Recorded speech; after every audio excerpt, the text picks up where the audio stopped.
Good morning भाई, good morning सबको, good morning.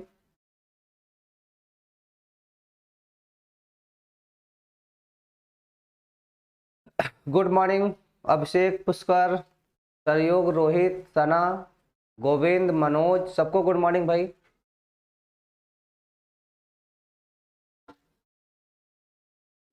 सभी को गुड मॉर्निंग।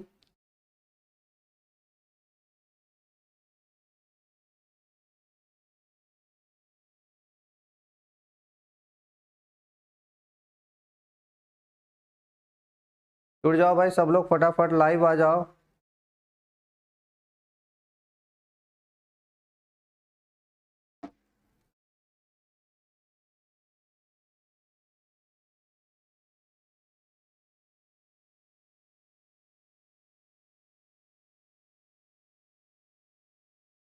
गुड मॉर्निंग भाई सबको, गुड मॉर्निंग।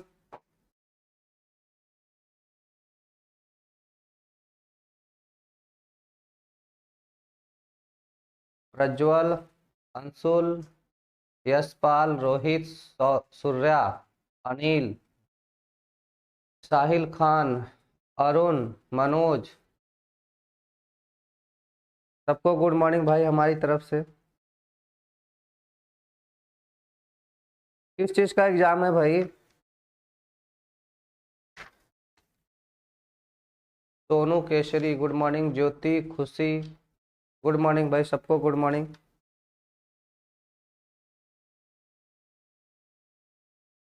अनिल, यनके, बीरेन, सुधीर, पुष्कर, शिवम, अतुल, अभिषेक, गणेंद्र, अमन, देवेंद्र, रोहन, शना।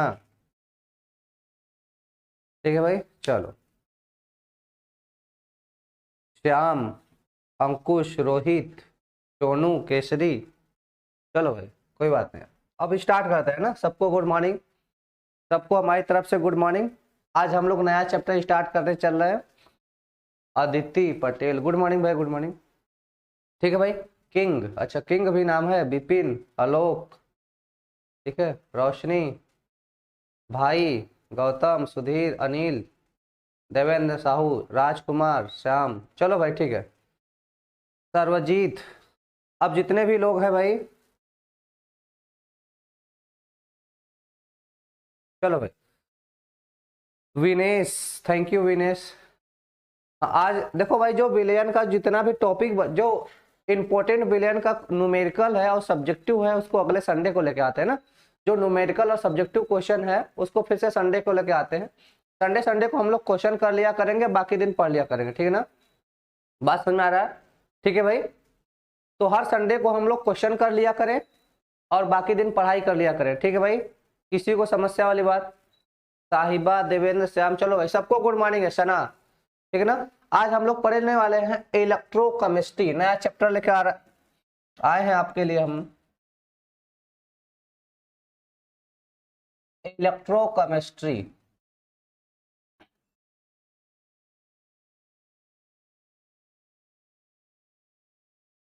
कहते हैं वैद्युत रसायन।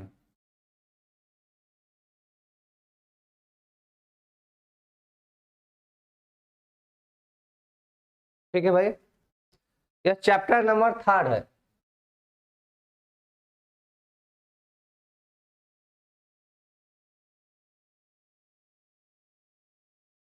सर चैप्टर खुशी चैप्टर नंबर 1 पढ़ाएंगे। चैप्टर नंबर 1 भी पढ़ा देंगे भाई, पढ़ा देंगे, घबराने की बात नहीं है, ठीक है ना। यह भी पढ़ा देंगे, चैप्टर 1 भी पढ़ा देंगे, ठीक है। सब पढ़ा देंगे भाई, घबराना नहीं है। पूरा सिलेबस ही हम आप लोग का खत्म करवाएंगे, ठीक है ना। आपको देखो 3 टीचर मिलके खत्म करवाएंगे। जैसे एक सर हैं, सर्वेश सर हैं, वो आपको पढ़ा ही रहे हैं, ठीक है ना। और इधर से हम पढ़ा रहे हैं, फिर पंकज सर कहीं से उठा लेंगे, ठीक है ना। आपका पूरा सिलेबस खत्म होगा, घबराने की कोई बात नहीं है, ठीक है। सारे इंपॉर्टेंट क्वेश्चन, सारे टॉपिक, सारे ऑब्जेक्टिव क्वेश्चन, सारे सब्जेक्टिव क्वेश्चन, ठीक है, जो इंपॉर्टेंट थिंग्स हैं, सारी चीज आपको बताए जाएंगे। आपको घबराने की जरूरत नहीं है, ठीक है ना। प्रेजेंट में अभी जो पढ़ा रहे हैं आप थोड़ा सा पढ़ लीजिए, ठीक है। उसके बाद फिर आगे हम लोग देखेंगे, ठीक है ना। कुछ भी छूटेगा नहीं आपका, ठीक है ना। विनेश कुमार, थैंक यू भाई। चलो चलो भाई, आ जाते हो अब क्लास करते हैं। ए भैया आप बंद कर दो, ठीक है ना। अब कमेंट वमेंट थोड़ा कम कर लो, ठीक है ना। अब इधर आ जाओ, क्योंकि मैं नाम वाम अब नहीं लेने वाला, ठीक है ना। अब क्लास की तरफ चलते हैं, ठीक है ना। ठीक है, थैंक यू साहिल खान। ठीक है, चलो तो आ जाओ सब लोग भाई फटाफट। तो हम लोग इलेक्ट्रोकेमिस्ट्री पढ़ने वाले हैं।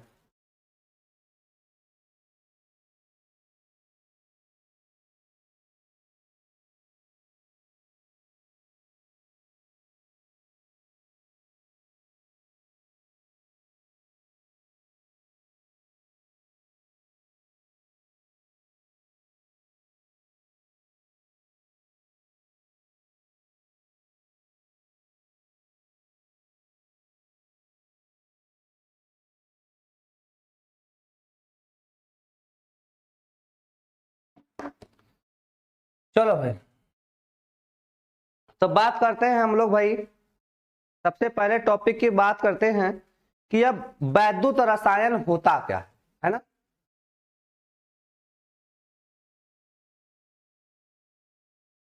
ठीक ना। तो बात करते हैं कि भाई अब वैद्युत रसायन होता क्या है, ठीक है ना। तो वैद्युत रसायन कहते किसे हैं, क्या जरूरत है इसे हमें पढ़ने की भाई। बात समझ में आ रहा है ना कि इस हमें वैद्युत रसायन की जरूरत क्या है, क्या क्यों हम पढ़ रहे हैं वैद्युत रसायन। बात समझ में आ रहा है ना। तो वैद्युत रसायन कहते किसे हैं, ठीक है भाई। तो देखो इधर, अरे गुड मॉर्निंग मतलब पूरे शाम तक गुड मॉर्निंग ही भेजते रहोगे क्या आप भाई तुम लोग, ठीक है ना। देखो शॉर्ट फॉर्म में हम लोग पढ़ते हैं कि भाई वैद्युत रसायन में क्या किया जाएगा, विद्युत ऊर्जा को बदला जाएगा किसमें, रासायनिक ऊर्जा को में। किसमें बदला जाएगा भैया, रासायनिक ऊर्जा में, ठीक है ना। और रासायनिक ऊर्जा को बदला जाएगा वैद्युत ऊर्जा में, ठीक है सर, ठीक है।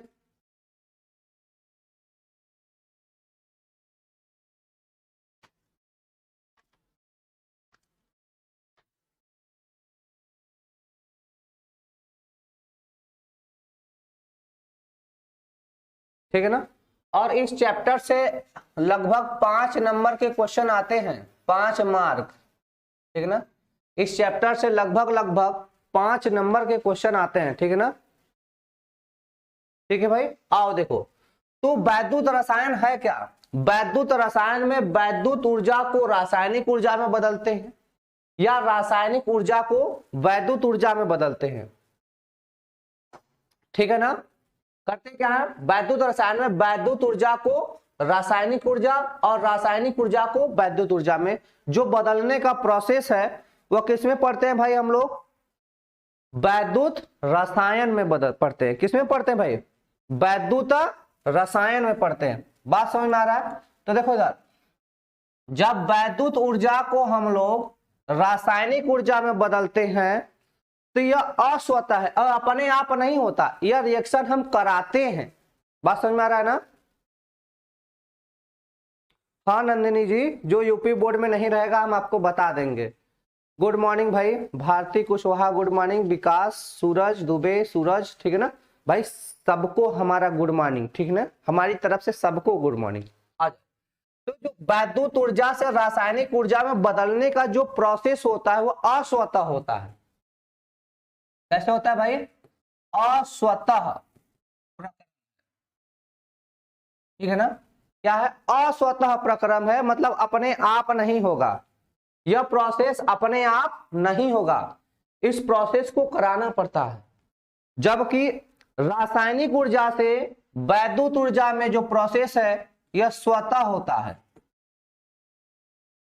यह क्या होता है भैया, स्वतः होता है। जैसे ही हम लोग इलेक्ट्रोकेमिकल इलेक्ट्रोड में इलेक्ट्रिक मतलब साल्ट वाल्ट मिला देंगे, जैसे हम लोग क्या किया, एक बर्तन लिया, वेसल लिया, इसमें एक इलेक्ट्रोड डाल दिया, एक इलेक्ट्रोड और डाल दिया, जैसे इसमें सॉल्ट मिलाते हैं, जैसे हम इसमें सॉल्ट मिलाएंगे इसमें क्या होगा, आयन आवेश का ट्रांसफर होने लगेगा, आवेश की गति होने लगती है, ठीक है ना। और यहाँ पे क्या उत्पन्न हो जाएगी, धारा उत्पन्न हो जाएगी। बात समझ में आ रहा है? तो कहने का मतलब है कि रासायनिक ऊर्जा से जो वैद्युत ऊर्जा में बदलने की प्रोसेस वह स्वतः है, अपने आप ही होती है, लेकिन वैद्युत ऊर्जा से रासायनिक ऊर्जा में बदलने के लिए स्वतः नहीं होता, अस्वतः होता है, मतलब इसको कराना पड़ता है। ठीक है भाई। Karan Kumar, district Araria, good morning भाई।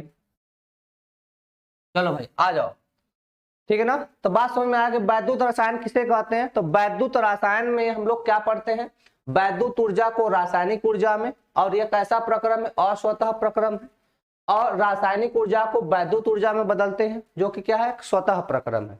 नोट करते चलो भाई, पीडीएफ भी मिल जाएगा आपको, ठीक है। चलो आगे देखो। तो देखो विद्युत रसायन को दो पार्ट में बांटा गया है।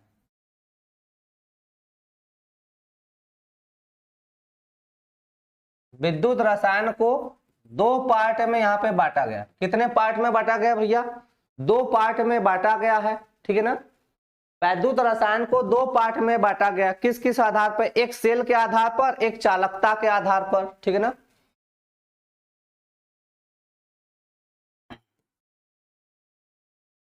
एक चालकता के आधार पर पढ़ते हैं, एक किसके आधार पे, सेल के आधार पे। सेल का मतलब हो गया इसमें इलेक्ट्रोड आते हैं, है ना, इलेक्ट्रोड इलेक्ट्रोड ये सब आते हैं, ठीक है ना, आगे पढ़ेंगे।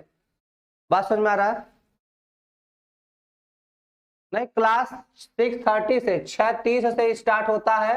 आज थोड़ा सा डिले हो गया है, ठीक है ना, क्योंकि भाई ठंड देखो, थोड़ा ठंडी थोड़ा बढ़ गई है ना, थोड़ा आने में ठंड लगता है ना, इसलिए आज थोड़ा सा लेट हो गया। इधर देखो, तो वैद्युत रसायन चालकता संबंधी पढ़ेंगे। तो वैद्युत रसायन को दो पार्ट में हम लोग डिवाइड करके पढ़ने वाले हैं। एक बार पहले पढ़ेंगे चालकता से संबंधित क्या क्या होते हैं, जैसे प्रतिरोध क्या होता है, विशिष्ट प्रतिरोध क्या होता है, ठीक है ना। उसके बाद हम लोग पढ़ेंगे कि चालकत्व क्या होता है, ठीक है ना। तो इन सब के बारे में हम लोग चालकता से संबंधित पढ़ेंगे। और इसमें आएंगे तो इलेक्ट्रोड विभव क्या होता है ना, कैथोड क्या होता है, एनोड क्या होता है, ठीक है ना। उपदेश यादव, ब्लॉक व्लॉक नहीं किया गया है भाई, ठीक है ना, ठीक है। परमजीत जी हम आपको बता देंगे, ठीक है। आगे देखो, तो सेल सेल वाले में हम लोग इलेक्ट्रोड कैथोड के बारे में पढ़ेंगे, और इसमें क्या पढ़ेंगे, चालकता से संबंधित प्रतिरोध ये सब आते हैं, ठीक है ना। नितिन कुमार, चलो ठीक है, आगे चलते हैं। बात समझ में आ गया भाई। तो चालकता से संबंधित पढ़ना है, तो इसमें फर्स्टली हमको क्या पढ़ना है, रेडॉक्स अभिक्रिया पढ़नी है। क्या पढ़नी है भाई, रेडॉक्स अभिक्रिया पढ़नी है। सबसे पहले हमको इसमें पढ़ना है रेडॉक्स अभिक्रिया, रेडॉक्स रिएक्शन। सबसे पहले क्या पढ़ना है भाई, रेडॉक्स।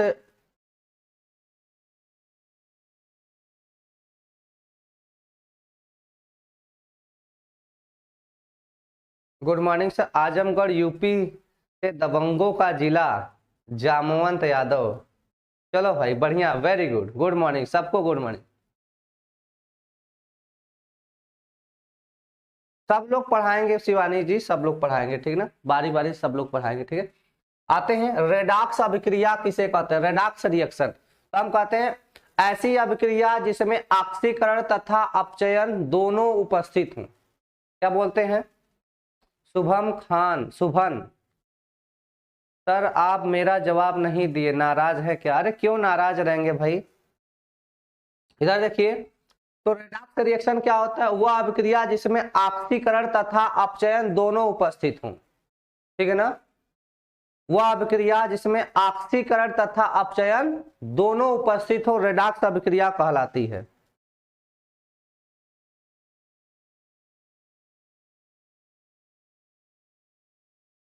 वह अभिक्रिया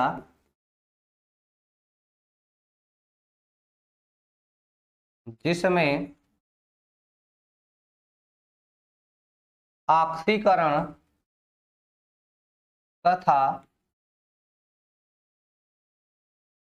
अपचयन दोनों उपस्थित हों।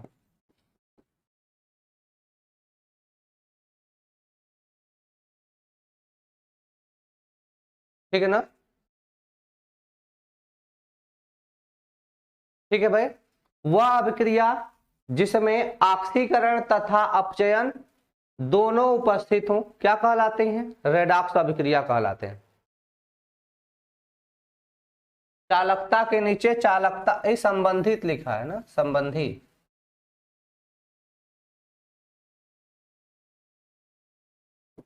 है ना। चालकता से संबंधित हम लोग विद्युत रसायन पढ़ेंगे, एक क्या पढ़ेंगे, सेल से संबंधित विद्युत रसायन पढ़ेंगे। ठीक है, चलो आगे चले भाई। दिसंबर तक हम लोग का प्रयास है कि कोर्स खत्म हो जाए। चलो आगे आते हैं। यहां तक समझ में आ गया कि वह अभिक्रिया जिसमें ऑक्सीकरण तथा अपचयन दोनों उपस्थित हो रेडॉक्स अभिक्रिया कहलाती है। ठीक है भाई, वह अभिक्रिया जिसमें ऑक्सीकरण भी हो अपचयन भी हो क्या कहलाता है? रेडॉक्स अभिक्रिया कहलाता है। ठीक है ना। अब बात करते हैं कि भाई ऑक्सीकरण क्या है, अपचयन क्या है। हमने तो डिफिनीशन में लगा लिया, डिफिनीशन में चिपका दिए कि भाई वह अभिक्रिया जिसमें क्या ऑक्सीकरण भी है अपचयन भी है, लेकिन है क्या, होता क्या है। ठीक है ना। तो बात कर लेते हैं हम लोग ऑक्सीकरण की।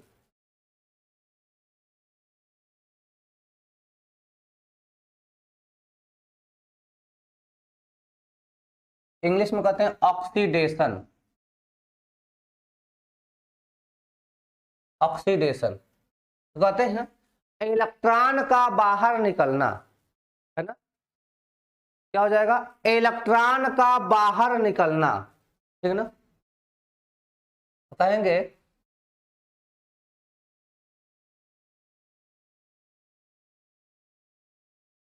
इलेक्ट्रॉन का बाहर निकलना ऑक्सीकरण कहलाता है।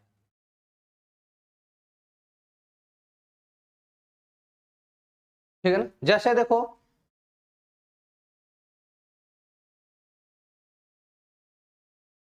यह जिंक हो गया।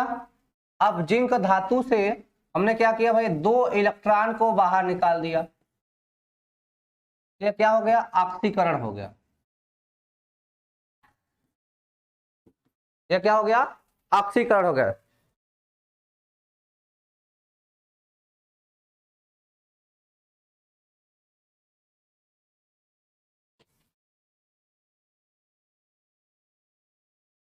ठीक है। अब बात करते हैं अपचयन की। इसको बोलते हैं रिडक्शन। क्या बोलते हैं भाई? रिडक्शन। ठीक है ना। बात समझ में आ रहा है ना। तो देखो ऑक्सीकरण के कई सारे डिफिनीशन होते हैं। मैं आपको यहाँ पे ऑक्सीकरण के आपको मैं 3 डिफिनीशन बता रहा हूं, लेकिन मेन ऊपर वाला ही है। पहला ऑक्सीकरण का डिफिनीशन होता है, अगर आप लिखना चाहो तो लिख लो। ठीक है ना। मैं बोल रहा हूं, कमेंट ना करके मेरी बात सुन के अगर लिखना चाहो तो लिख लो। ऑक्सीजन का जुड़ना ऑक्सीकरण कहलाता है। फिर सुन लो, ऑक्सीजन का जुड़ना ऑक्सीकरण कहलाता है। हाइड्रोजन का बाहर निकलना ऑक्सीकरण कहलाता है, या हम बोलेंगे इलेक्ट्रॉन का बाहर निकलना ऑक्सीकरण। ठीक है ना। ऑक्सीजन का जुड़ना ऑक्सीकरण, हाइड्रोजन का बाहर निकलना ऑक्सीकरण, इलेक्ट्रॉन का बाहर निकलना ऑक्सीकरण। ठीक है, 3 डिफिनीशन है।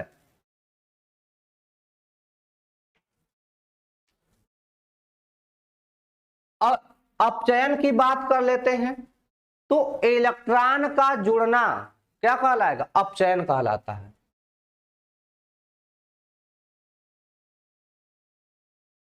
इलेक्ट्रॉन का जुड़ना अपचयन कहलाता है।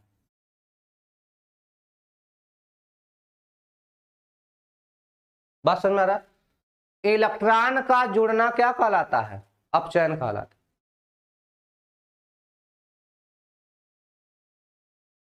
ठीक है। अब इसको भी 3 तरह से डिफाइन कर सकते हैं। हाइड्रोजन का जुड़ना अपचयन, हाइड्रोजन का जुड़ना अपचयन, क्या? हाइड्रोजन का जुड़ना अपचयन, ऑक्सीजन का बाहर निकलना अपचयन, और तीसरा हो जाएगा इलेक्ट्रॉन का जुड़ना अपचयन कहलाता है। ठीक है, बात करते हैं जैसे कॉपर 2+, कॉपर क्या है 2+ है, प्लस 2 इलेक्ट्रॉन या ग्रहण करेगा और बदल जाएगा किसमें, कॉपर में, तो क्या हो जाएगा अपचयन।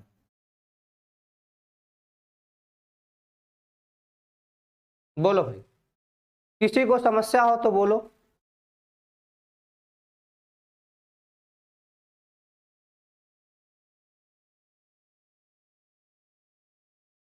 विलयन चैप्टर नंबर 2 के जितने भी इंपॉर्टेंट सब्जेक्टिव न्यूमेरिकल हैं, ठीक है ना, सब्जेक्टिव है न्यूमेरिकल है, जितने भी इंपॉर्टेंट क्वेश्चन है उसको नेक्स्ट संडे पे करा दिया जाएगा, घबराने की जरूरत नहीं है।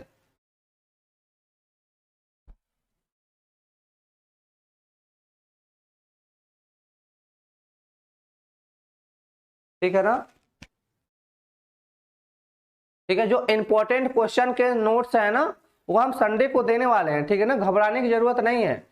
थोड़ा सिलेबस भी संडे संडे को हमने कहा कि क्वेश्चन कर लेंगे, ठीक है, अभी बाकी दिन पढ़ लेते हैं, संडे के दिन क्वेश्चन करेंगे, सब लोग फ्री भी रहोगे। चलो भाई आगे चलते हैं।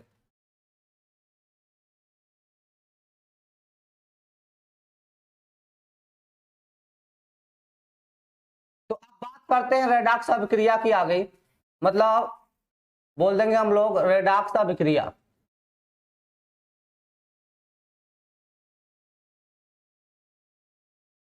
अब यहां से हम लोग रेडॉक्स अभिक्रिया लिख सकते हैं कि वह अभिक्रिया, क्या बोल देंगे भाई, वह अभिक्रिया जिसमें ऑक्सीकरण और अपचयन दोनों हो। अब यहां से बड़े आसानी से हम लोग लिख सकते हैं कि ऑक्सीकरण क्या था सर, ऑक्सीकरण था इलेक्ट्रॉन का बाहर निकलना, प्लस अपचयन क्या था, तो Cu2+ में हो रहा था, तो देखो यह क्या हो जाएगा Zn2+ प्लस का Cu। बात समझ में आ रही है, ध्यान दो, देखो इधर Zn से Zn2 में बदला, Zn से किस में बदला, Zn2 में, तो इसमें से क्या हुआ 2 इलेक्ट्रॉन बाहर निकल गया, ये कौन सा प्रोसेस हो गया सर, यह ऑक्सीकरण हो गया, यह क्या हो गया -2 मतलब 2 इलेक्ट्रॉन बाहर निकल गया। ठीक है, अभी चैप्टर की शुरुआत कर रहे हैं, थोड़ा आप लोग बेसिक तो पढ़ लो भाई, बेसिक आना बहुत जरूरी है, ठीक है ना, सबको कह रहा हूं, मैं किसी का नाम नहीं ले पा रहा हूं, बहुत सारे नाम चल रहे हैं, ठीक है ना, तो इसलिए मैं सबको कह रहा हूं पहले जो मैं पढ़ा रहा हूं बेसिक आप इसे पढ़ लीजिए, उसके बाद सारे क्वेश्चन सारे न्यूमेरिकल सारे जितने भी इंपॉर्टेंट क्वेश्चन है करा दिए जाएंगे।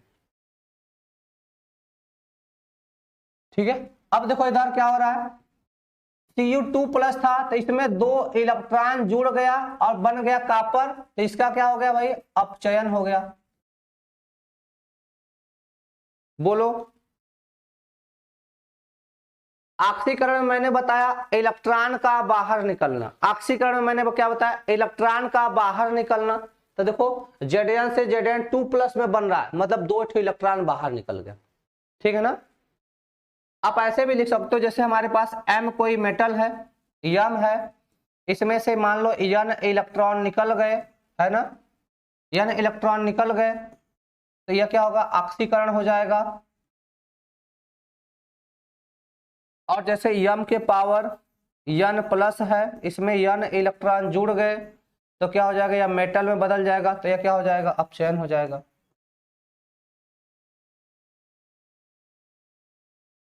प्रीति Thakur good morning, good morning. Shubham, Shubhan Khan, reaction किसे कराए,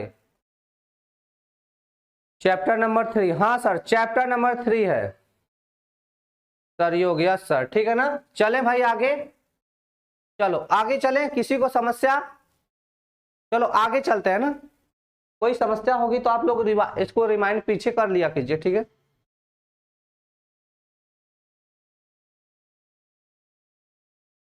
ठीक है ना, चलो अब आगे देखो, देखो जो इंपॉर्टेंट है वही पढ़ा रहे हैं ना, घबराने की जरूरत नहीं है आपको।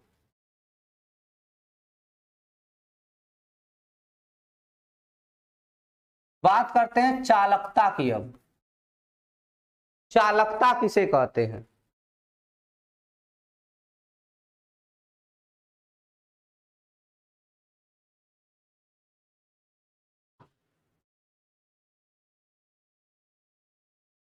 ठीक है ना, चलो, चालकता किसे कहते हैं, बात समझ में आया? तो हम या फिर सिंपली बोले कि हम लोग चालक किसे, चालकता ना लेके हम लोग क्या बोले भाई, चालक किसे कहते हैं, चालक, है ना। क्या क्या बोल सकते हैं भाई, वे पदार्थ जिसमें विद्युत का चालन हो सके, चालक कहलाता है। क्या बोल देंगे, वे पदार्थ जिसमें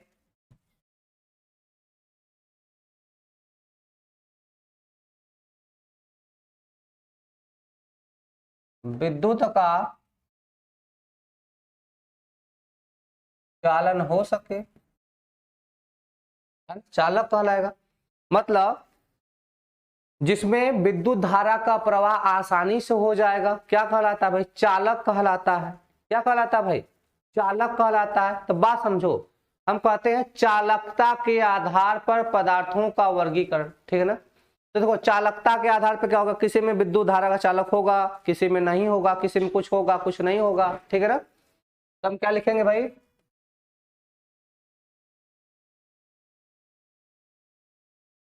चालकता के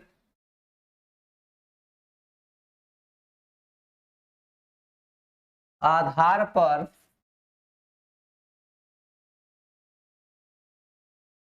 पदार्थों का वर्गीकरण, चालकता के आधार पर पदार्थों का वर्गीकरण।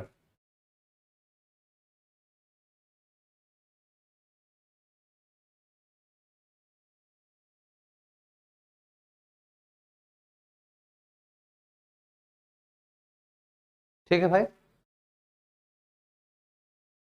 चालकता के आधार पर पदार्थों का वर्गीकरण, ठीक है ना। तो इसमें हम पहला पढ़ेंगे, एकदम बेसिक से चल रहे हैं भाई, आज की क्लास एकदम बेसिक है, एकदम बेसिक से चल रहा है ताकि आपको सारी चीज आती रहे, ठीक है ना। एकदम छोटे छोटे पॉइंट को बता रहे हैं, तो ये सब पढ़ाने की कोई जरूरत नहीं है। हम जानते हैं कि आप लोग को आता है, आप लोग फिजिक्स पढ़े हो, आपको आता है, लेकिन हम एकदम बेसिक से चल रहे हैं, ठीक है ना। बात समझ में आ रहा है? ताकि हर चीज आपको समझ में आए, कभी चालक की बात आ जाए तो आपको चीजें आती रहे कि हाँ यह होता है, ठीक है ना। चालक की बात हो तो आप समझ जाओ कि अगर विद्युत धारा का चालन होगा तो चालक रहेगा, अगर धारा का चालन नहीं होगा तो चालक नहीं होगा, तो अचालक हो जाएगा, ठीक है ना। बात समझ में आ रही है? तो एकदम बेसिक से चलो और एकदम लास्ट तक चलेंगे, जितने इंपॉर्टेंट्स हैं आपको घबराने की जरूरत नहीं है, सारी चीज हम लोग आपको कराने वाले हैं, ठीक है ना। चलो, हाँ, जिसमें विद्युत धारा का प्रवाह आसानी से हो जाएगा वह क्या हो जाएगा भाई, चालक हो जाएगा, ठीक है ना। तो उन्हीं सब चालकों के आधार पर पदार्थों को वर्गीकरण किया गया, कितने भाग में भाई, 3 भाग में बांटा गया। कितने भाग में बांटा गया, 3 भाग में बांटा गया है। पहले कहते हैं कुचालक, कुचालक, या इसी को हम लोग बोलते हैं अचालक। जैसे को क्या बोलते हैं भाई, अचालक बोलते हैं, ठीक है ना। तो इसको हम लोग बोलते हैं क्या, इंसुलेटर, इंग्लिश में क्या कहते हैं,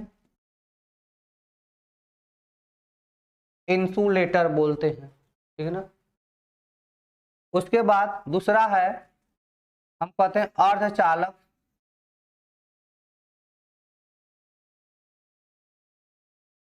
ठीक है ना।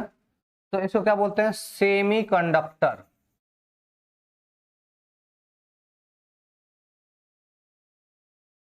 इसको क्या बोलते हैं भाई, सेमी कंडक्टर, ठीक।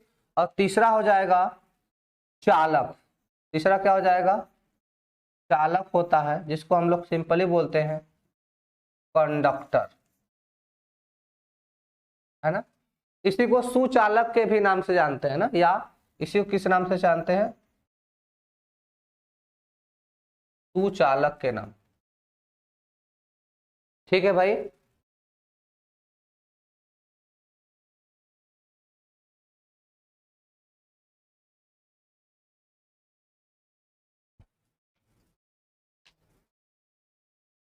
चलें आगे। तो पहला है कुचालक।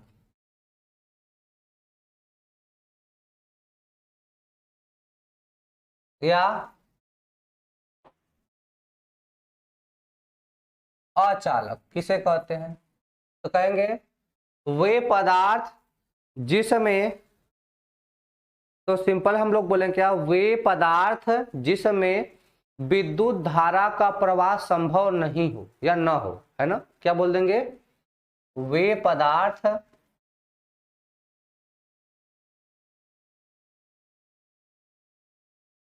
जिसमें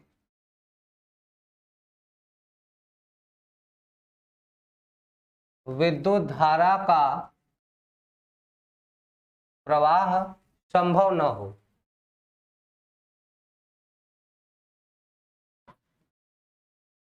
संभव न हो, ठीक है ना, ठीक है ना, संभव न हो। जैसे बात कर लेते हैं भाई रबर, प्लास्टिक, कांच, कागज आदि। बोलो भैया, कोई समस्या वाली बात है?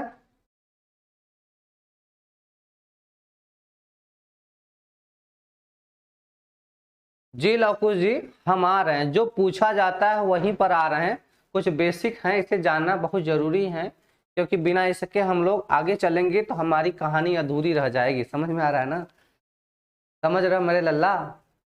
कुछ बेसिक है उसे पढ़ लीजिए, फिर वहीं पे आ रहे हैं। लव कुमार, ठीक है ना, दीपांशु उपाध्याय, अमरा, सोनू, दीपांशु, अदिति, ठीक है, ओके, ओम प्रकाश, ओके। बात करते हैं कि अर्धचालक किसे कहते हैं। बात करते हैं किसका भाई, अर्धचालक क्या होता है।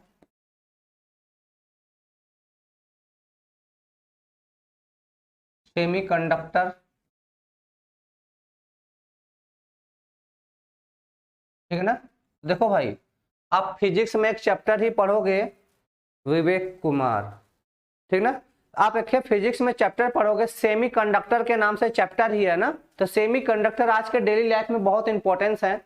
जितने भी मोबाइल्स बनते हैं, मोबाइल के चार्जर बनते हैं ना, एलईडी टीवी बनता है, कंप्यूटर्स बनते हैं, सब सेमीकंडक्टर से बनते हैं। अगर आज के समय में अगर सेमीकंडक्टर्स ना रहे ना तो बहुत मुश्किल हो जाएगा, ठीक है ना।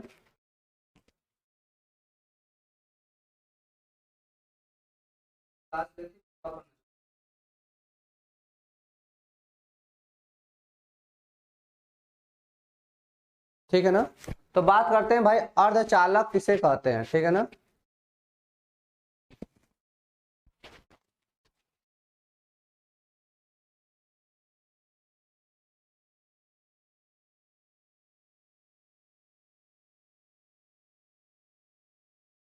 ठीक है, चलो तो लिखते हैं,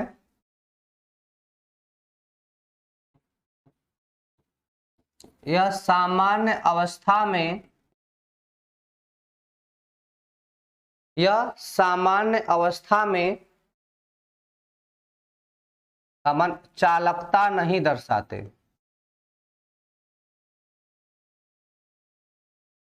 चालकता नहीं दर्शाते, परंतु गर्म करने पर, परंतु गर्म करने पर चालकता प्रदर्शित करते हैं। गर्म करने पर चालकता प्रदर्शित करते हैं।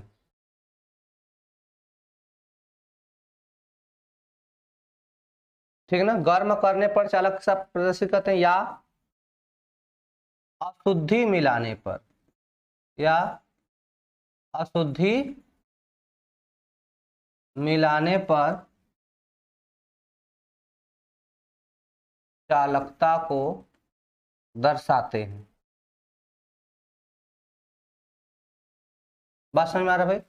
तो कहने का मतलब है कि जितने भी अर्धचालक हैं, जितने भी अर्धचालक हैं 0 केल्विन टेम्परेचर पे, है ना, जितने भी अर्धचालक हैं कितने पर भाई, जितने भी अर्धचालक हैं 0 केल्विन टेम्परेचर पे क्या है, अचालक होते हैं। यह क्वेश्चन आपसे पूछा जाता है, यहां से एक क्वेश्चन बनता है, बहुविकल्पी क्वेश्चन आते हैं यहां से कि क्या 0 केल्विन टेम्परेचर पे अर्धचालक चालक की तरह काम करेगा या अचालक की तरह काम करेगा या दोनों की तरह काम करेगा, इसमें से कोई नहीं, ठीक है ना। तो बात समझ में आ रहा है ना। तो अर्धचालक 0 केल्विन टेम्परेचर पे कैसे होते हैं, अचालक होते हैं। बात समझ में आ रही है सर।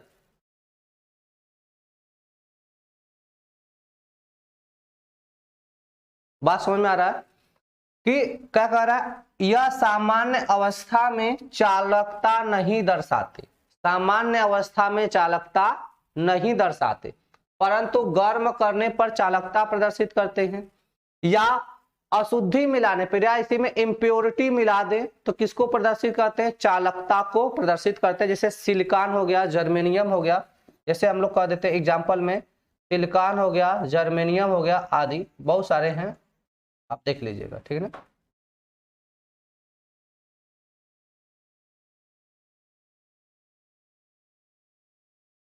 ठीक है ना। हाँ, कहने का मतलब वे पदार्थ जिनकी चालकता अचालक और चालक के बीच वाले होते हैं ना, ऐसे मतलब ऐसे पदार्थ जो चालक और अचालक दोनों के गुण रखते हैं। लेकिन आपको इंपॉर्टेंट ध्यान रखना है कि 0 केल्विन टेम्परेचर पे जितने भी अर्धचालक होते हैं अचालक ही होते हैं। 0 केल्विन टेम्परेचर पे जितने भी चालक होते हैं, अर्धचालक होते हैं, वो अचालक की तरह कार्य करते हैं, ठीक है ना। तो किस टेम्परेचर पे भाई, 0 केल्विन टेम्परेचर पे, ठीक है ना। चलो आगे चलते हैं। तो बात करते हैं अब चालक की, चालक कंडक्टर की बात करते हैं। तो इसको तो मैंने बता ही दिया है कि इसमें धारा का प्रवाह आसानी से हो जाता है ना। क्या बोल देंगे, वे पदार्थ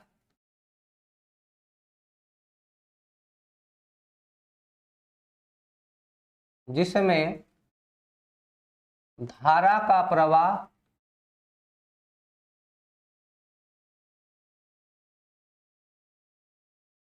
आसानी से हो सके, है ना, वे पदार्थ जिसमें धारा का प्रवाह आसानी से हो सके क्या कहलाता है, चालक कहलाता है। क्या कहलाता है भाई, चालक। एग्जाम्पल में क्या हो जाएगा, सभी धातुएं। एग्जाम्पल में क्या हो जाएगा, जैसे धातुएं, क्या हो जाएगा भाई, धातुएं। कुछ का नाम भी लिख दे, जैसे लिख दे आयरन लिख दे, कॉपर लिख दे, ठीक है ना, सिल्वर लिख दे, एयू लिख दे, प्लेटिनम लिख दे आदि। मतलब जितने भी धातुएं हैं सब के सब आ जाते हैं इसी में, ठीक ना। बात समझ में आ रही है। तो यह तो बहुत बेसिक डिफिनीशन था, ये बहुत ही बेसिक डिफिनीशन था।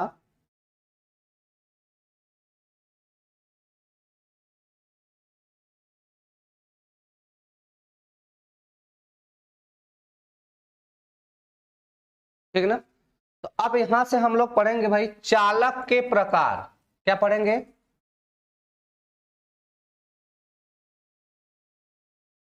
यहां से हम लोग पढ़ेंगे चालक के प्रकार, टाइप्स ऑफ कंडक्टर।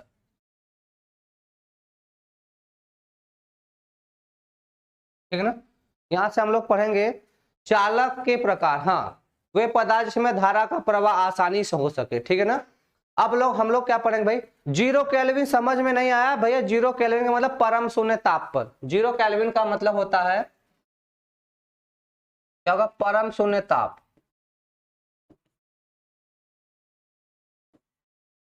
ठीक है ना, 0 केल्विन का मतलब होता है, ठीक है। अब समझो, ठीक है ना, समझते हैं थोड़ा। कि भाई चालक के प्रकार क्या होगा, है ना। तो देखो चालक में हम कहते हैं एक धात्विक चालक होता है, जैसे धातुओं में जो चालकता होती है वह क्या हो जाएगा, धात्विक चालक हो जाएगा। लेकिन दो चालकता और होती है, विद्युत अपघटनी चालक।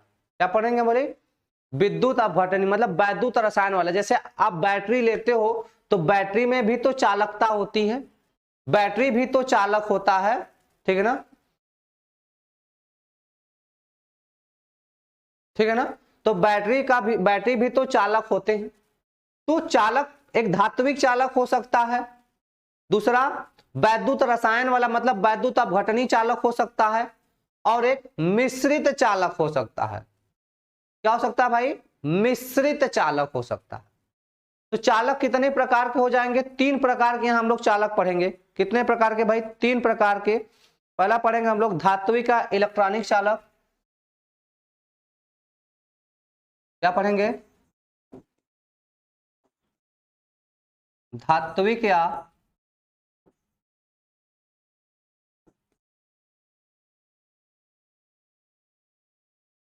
इलेक्ट्रॉनिक चालक,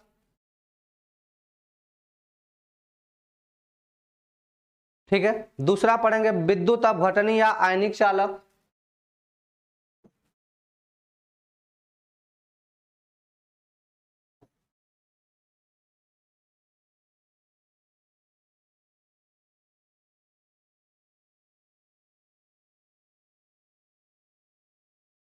और तीसरा हम लोग पढ़ेंगे मिश्रित चालक।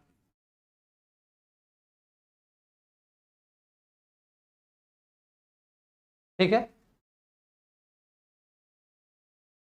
विद्युत अपघटनीय चालक, है ना, या फिर हम लोग आयनिक चालक पढ़ेंगे। क्रम वाइज तीनों तीनों पढ़ेंगे।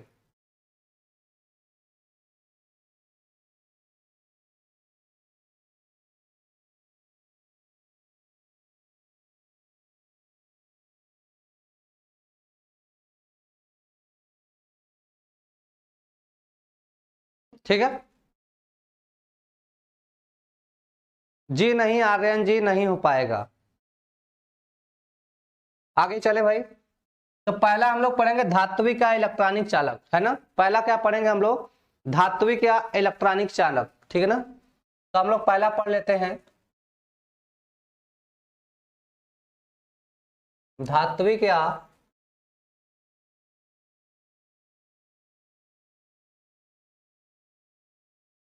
इलेक्ट्रॉनिक चालक क्या होते हैं। तो कहेंगे चालकता, जो धातु में क्या होते हैं भैया, जरा इधर देखो, धातु में क्या होते हैं, मुक्त इलेक्ट्रॉन। धातु में क्या होते हैं भैया, मुक्त इलेक्ट्रॉन होते हैं। बात समझ में आ रहा है ना। धातु में क्या होते हैं, मुक्त इलेक्ट्रॉन, फ्री इलेक्ट्रॉन होते हैं, और यही इलेक्ट्रॉन विद्युत धारा के प्रवाह के लिए उत्तरदायी होते हैं। कहने का मतलब धातु के अंदर क्या पाए जाते हैं, इलेक्ट्रॉन पाए जाते हैं। कैसे इलेक्ट्रॉन, फ्री इलेक्ट्रॉन पाए जाते हैं, जो गति करने के लिए स्वतंत्र होते हैं। गति करने के लिए क्या होते हैं भाई, स्वतंत्र होते हैं। बात समझ में आ रहा है ना। तो धातु में मुक्त इलेक्ट्रॉन पाए जाते हैं, और यह मुक्त इलेक्ट्रॉन गति करने के लिए स्वतंत्र होते हैं।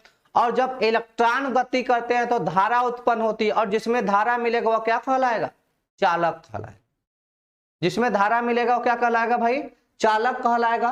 तो हम कहते हैं कि यदि चालकता मुक्त इलेक्ट्रॉनों के कारण हो, किसके कारण हो, चालकता मुक्त इलेक्ट्रॉन के कारण हो, तो वह कौन सा चालक कहलाएगा, धात्विक चालक कहलाएगा या इलेक्ट्रॉनिक चालक कहलाएगा। ठीक है, बात समझ में आ रही है। ठीक है, चलो तो क्या लिखेंगे भाई, ऐसा चालक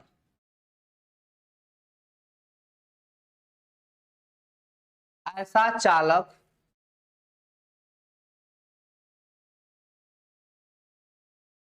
जिसमें चालकता मुक्त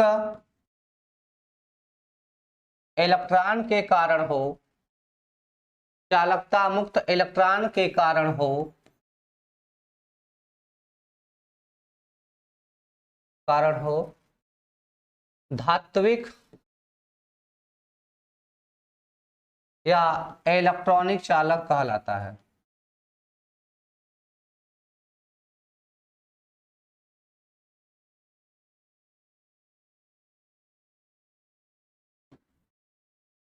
कहलाता है, ठीक है।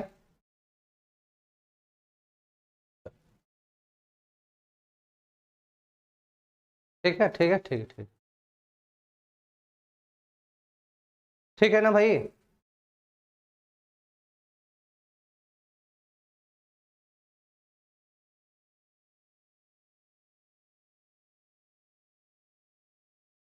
बात समझ में आ रहा है।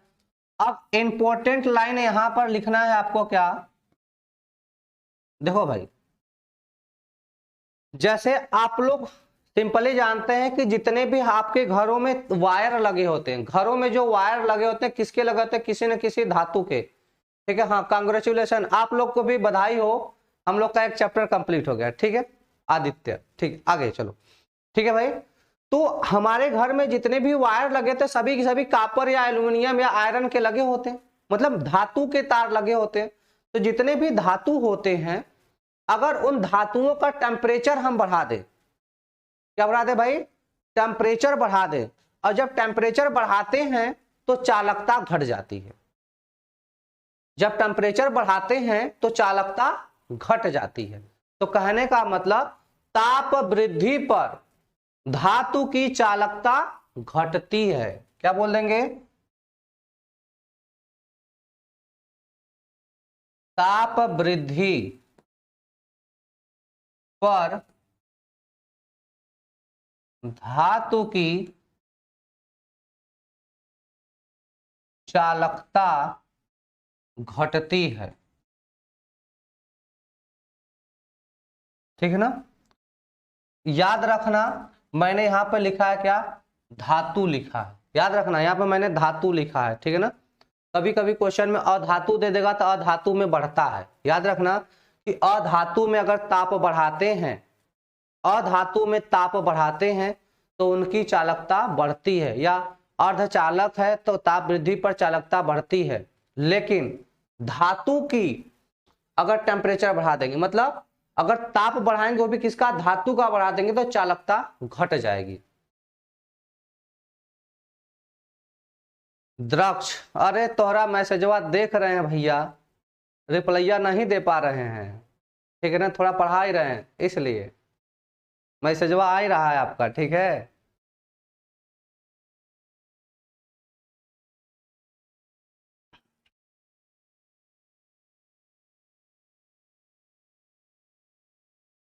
ठीक है ना, एग्जाम्पल में क्या लिख देंगे भाई, एग्जाम्पल में लिख देंगे सभी धातुएं, सभी धातुएं, अब जो भी चाहो लिख लो, ठीक है ना। जिंक लिख दो, कॉपर लिख दो, आयरन लिख दो, ठीक है ना, Ag लिख दो, Au लिख दो, Hg लिख दो, आदि, ठीक है भाई। चैप्टर नंबर 3 चल रहा है,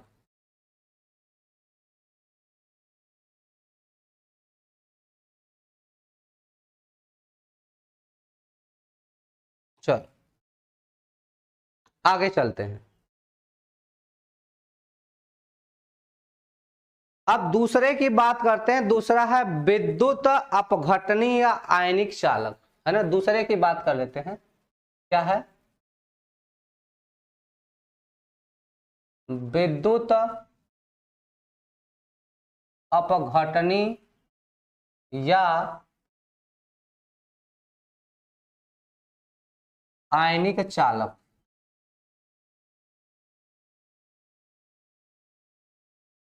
विद्युत अपघटनी या आयनिक चालक, कोमल, hello sir,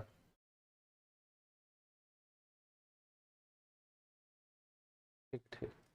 Vipin, chapter number 3 चल रहा है भाई, चैप्टर नंबर 3 चल रहा है, ठीक है ना। भगवती लाल, स्कूल जाना जाना है, अच्छा अच्छा, चले जाना भाई, चले जाना,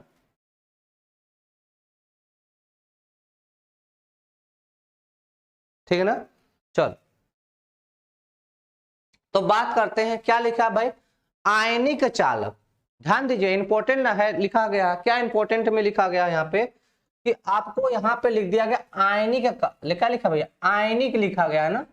तो आयनिक का मतलब क्या हो जाएगा कि ऐसा चालक जिसमें धारा, ऐसा चालक जिसमें चालकता, धारा का मतलब चालकता, तो ऐसा चालक जिसमें चालकता, ऐसा चालक जिसमें चालकता किसके कारण हो, आयनों के कारण हो। किसके कारण हो, आयंस का मतलब धन आयन, ऋण आयन। चालक कितने प्रकार का भाई, चालक कितने प्रकार का होगा, सॉरी आयन कितने प्रकार का होगा,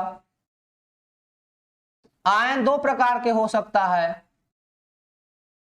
एक धनायन हो सकता है सर, और दूसरा ऋणायन हो सकता है। यही ना जानते हैं, इसको प्लस से दिखाते हैं और इसको माइनस से दिखाते हैं, ठीक है। अच्छा, हेडिंग का भी इंग्लिश लिख दें, चलो।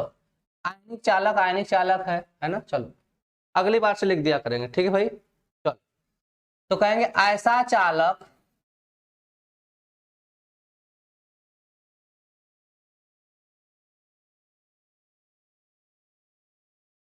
जिसमें चालकता, ऐसा चालक जिसमें चालकता मुक्त आयनों के कारण होती है, मुक्त आयनों के कारण होती है। बोलो भैया, रेशमी चैप्टर नंबर 1 नहीं पढ़ाए सर, अभी तो नहीं पढ़ाए सर, पढ़ाएंगे, हो सकता है कि दूसरे सर लेकर आए उसको पढ़ा दें, कंप्लीट कर दिया जाएगा।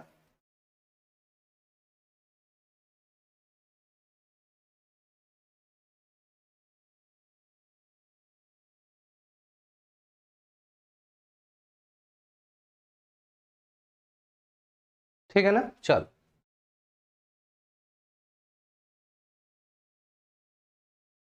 बात समझ में आ रहा, ऐसा चालक जिसमें चालकता मुक्त आयनों के कारण होती, किसके कारण, आयन के कारण, किसके कारण होती है, आयन के कारण।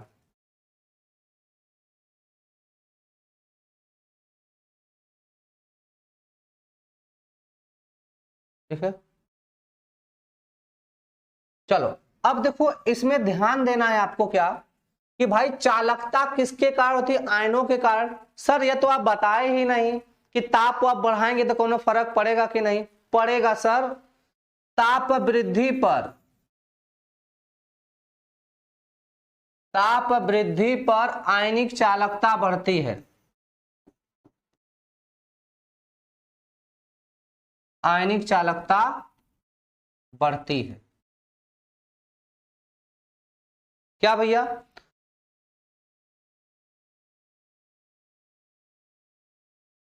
ठीक है ना। देखो इधर, ताप वृद्धि पर आयनिक चालकता बढ़ती है, मतलब ताप बढ़ाने पर क्यों बढ़ती है, क्वेश्चन बताओ, ये कमेंट करो क्यों बढ़ती है। तो देखो क्यों बढ़ती है, क्योंकि आयनों की गति बढ़ जाएगी भैया। क्या हो जाएगा, आयनों की गति बढ़ जाएगी।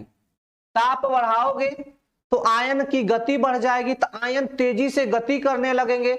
जब आयन तेजी से गति करेंगे तो एकांक समय में पार किए गए आवेशों की या आवेश प्रवाह की दर को धारा कहते हैं, तो एकांक समय में धारा ज्यादा प्रवाहित होगी। ठीक है ना, एकांक समय में धारा ज्यादा प्रवाहित होगी। जब ज्यादा धारा तो चालकता भी तो बढ़ेगी सर, ठीक है ना। सर इसके एग्जाम्पल की बात कर लें हम लोग कि उदाहरण क्या हो जाएगा, उदाहरण क्या ले लेंगे, विद्युत अपघटनी विलयन। अब विद्युत अपघटनी विलयन क्या होता है थोड़ी आगे पढ़ेंगे, घबराना मत, ठीक है ना। एग्जाम्पल क्या हो जाएगा, विद्युत अपघटनी विलयन।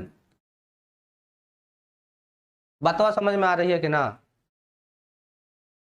ये आयन क्या होता है सर जी, जो धातु के ऊपर धन आयन आता है वही आयन हो गया, और किसी के ऊपर ऋण आयन मतलब किसी के ऊपर धन आवेश आना, किसी के ऊपर ऋण आवेश आना, यही आयन होते हैं सर।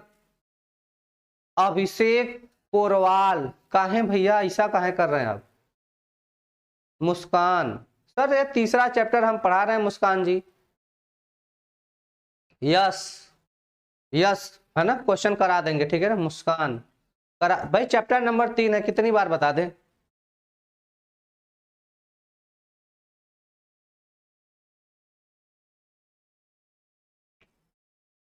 ठीक है, आगे चलें, चलो आगे चलते हैं, ठीक है ना। तो बात कर लेते हैं भाई, विद्युत अपघट्य क्या होते हैं? विद्युत अपघट्य क्या होते हैं?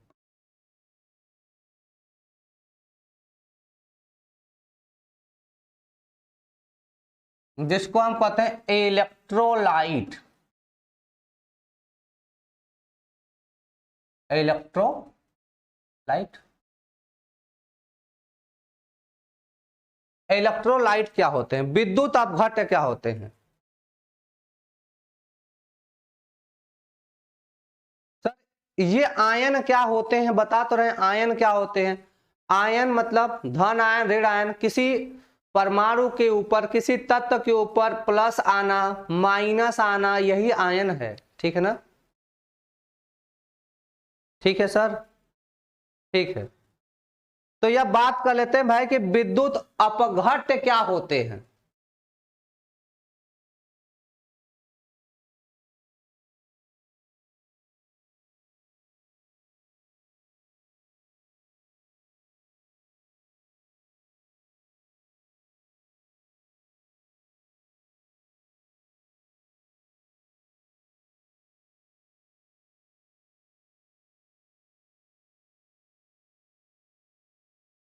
चलो चलो आगे चलते हैं। तो ऐसा पदार्थ, ठीक है ना, क्या बोलेंगे भाई? ऐसा पदार्थ जिसे जल में घोलने पर, ऐसा पदार्थ जिसे जल में घोलने पर या विद्युत धारा प्रवाहित करने पर, या विद्युत धारा प्रवाहित करने पर अपने आयनों में टूट जाते हैं, विद्युत अपघट्य कहलाते हैं। क्या कहलाते हैं भाई? विद्युत अपघट्य कहलाते हैं, ठीक है ना। क्या बोलेंगे? ऐसा पदार्थ जिसे जल में घोलने पर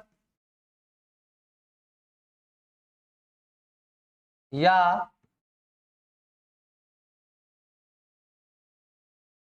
विद्युत धारा प्रवाहित करने पर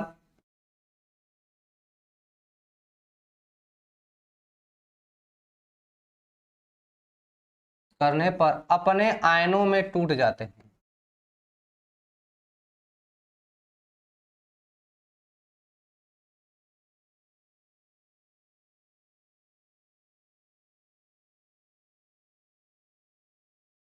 अपने आयनों में टूट जाते हैं, ठीक है।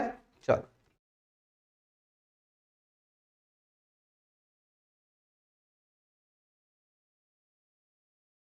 पारस साहू, सर आप हमारे कमेंट का जवाब नहीं दोगे क्या? दे देंगे भाई, दे देंगे, दे दिए, बताइए।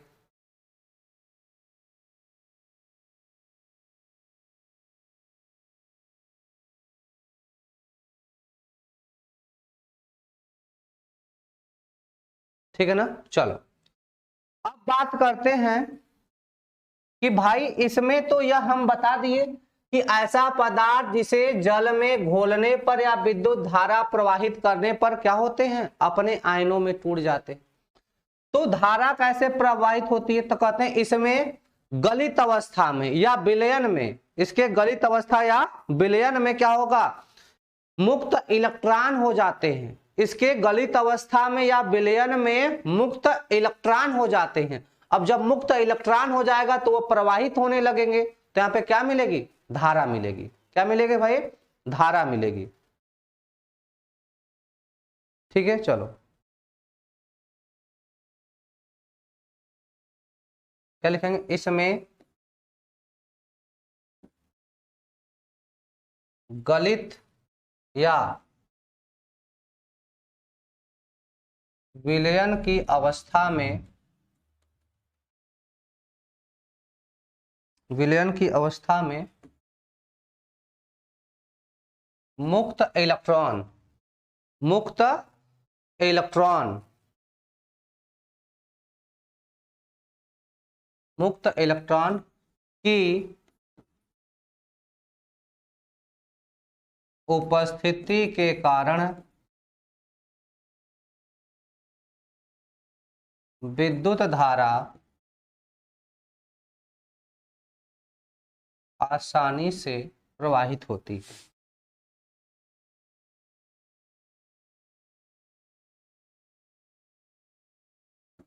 चलो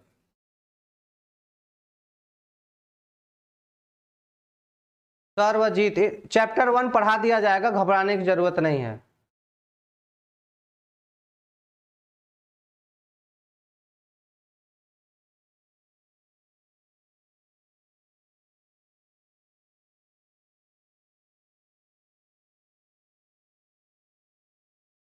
ठीक है, चल। सर ऑर्गेनिक केमिस्ट्री का कब से होगी? ऑर्गेनिक केमिस्ट्री का सर पढ़ा रहे हैं ना, सर्वेश सर। Good morning. ठीक है, आगे चलें।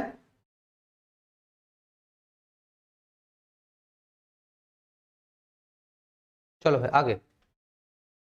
विद्युत अपघट्ट के प्रकार।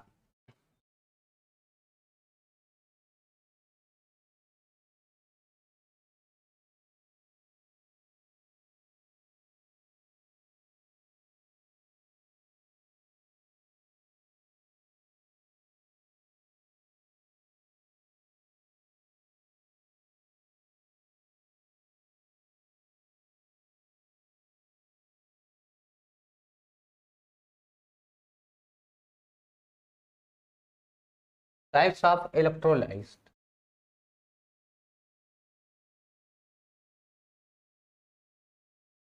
विद्युत अपघट्ट के प्रकार।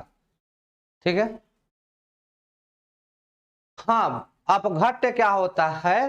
तो मैंने बताया कि विद्युत अपघट्ट मतलब ऐसा पदार्थ है जिसे पानी में डाल दें, जिसे पानी में डाल दें या उसमें विद्युत धारा प्रवाहित कर दें तो वह अपने आयन में टूट जाते हैं। क्या होते हैं? अपने आयन में टूट जाते हैं। जैसे एग्जांपल देखिए, NaCl है ना, तो NaCl को जब हम H2O में डालते हैं तो किस में टूट जाता है? Na प्लस में टूट जाता है और Cl माइनस में टूट जाता है। ठीक है ना, बात तो समझ में आ रही है? ठीक है, तो जैसे NaCl है तो NaCl को हम पानी में घोलते हैं तो ये Na प्लस में टूटता है और Cl माइनस में, तो आयंस में टूट जाता है। मेरा नाम शुभम है ना, चलो भाई अपना नाम लिख देते हैं आप लोग को।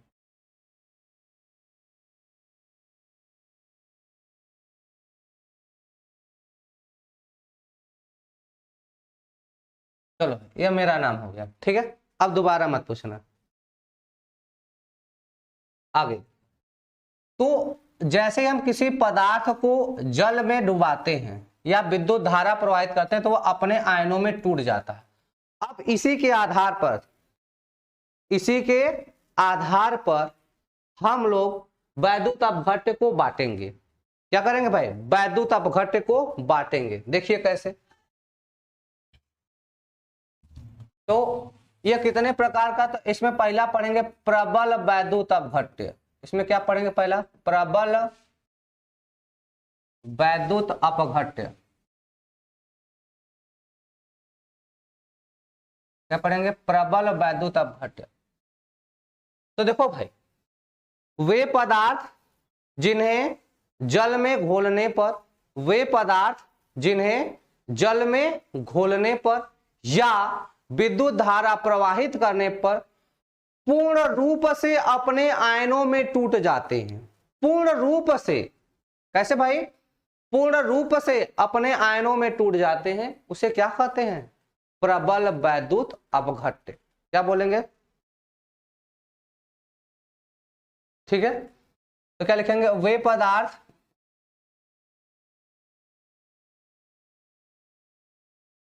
जिसे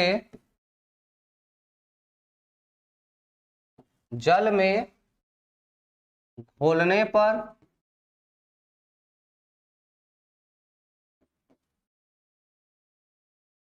या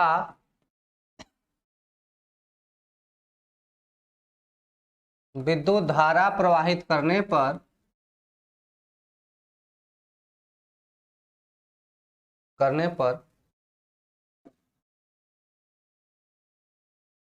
पूर्ण रूप से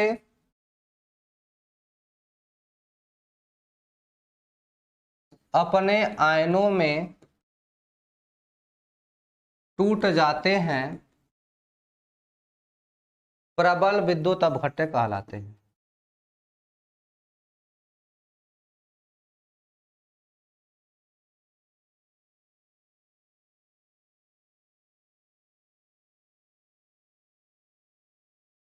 ठीक है,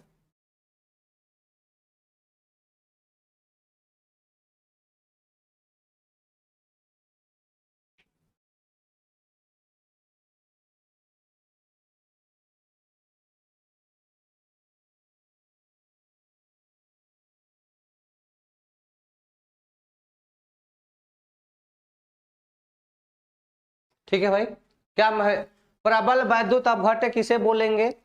तो प्रबल वैद्युत अपघट्य क्या होते हैं? तो वे पदार्थ जिन्हें जल में घोलने पर या उनमें विद्युत धारा प्रवाहित करने पर पूर्ण रूप से, मतलब जितने हो सभी के सभी अपने आयंस में ब्रेक हो जाएं, जितने हैं सभी के सभी अपने आयंस में ब्रेक हो जाएंगे, उसे क्या बोलेंगे? प्रबल विद्युत अपघट्य बोलेंगे। क्या बोलेंगे भाई? प्रबल, मतलब पूर्ण रूप से अपने आयनों में टूट जाएंगे। ठीक है ना।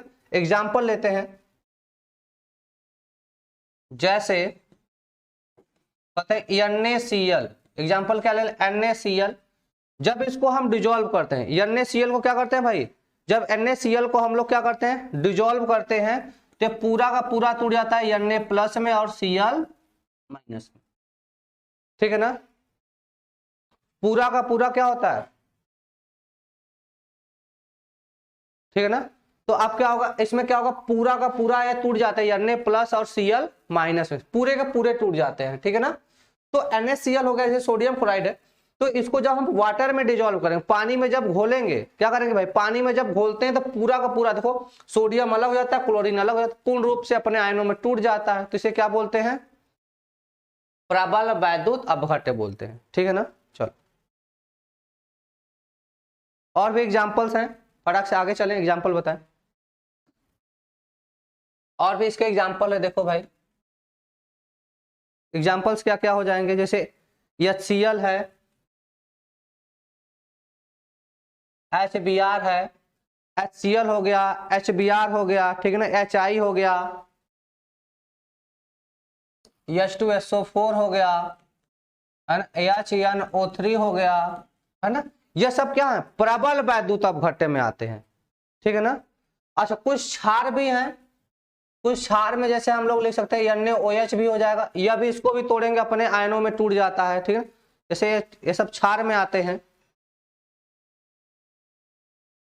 KOH लिख सकते हैं, RbOH हो सकता है ना, BeOH का ट्वाइस हो सकता है ना। ये सब भी हैं एग्जाम्पल्स। इसको भी जब हम तोड़ेंगे तो पूर्ण रूप से अपने आयनों में टूट जाते हैं। अब कुछ लवण भी होते हैं, जैसे लवण में मैंने क्या बता दिया? NaCl आपको बता ही दिया। ठीक है ना। तो आदि और भी है। ठीक है ना। ये सब क्या होते हैं? जब इन सबको हम पानी में डिजोल्व करेंगे या इसी में विद्युत धारा को प्रवाहित करेंगे, तो पूर्ण रूप से अपने आयंस में टूट जाते हैं। तो ऐसा पदार्थ जो जल में डिजोल्व करने पर, पूर्ण रूप से आयनों में वियोजित हो जाएगा, क्या कहलाएगा? प्रबल विद्युत अपघट्य कहलाएगा। नोट करो।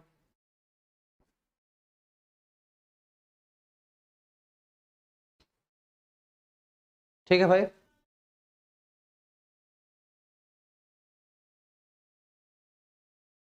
और टाइम टेबल हमें नहीं पता है भाई, टाइम टेबल हमें नहीं पता है। ठीक है ना। जैसा होगा आपको लिंक जाएगा। ठीक है ना। आगे चलते हैं,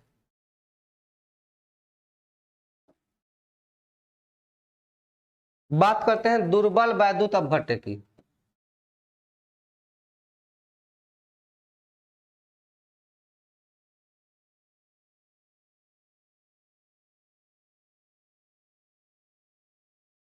ठीक है।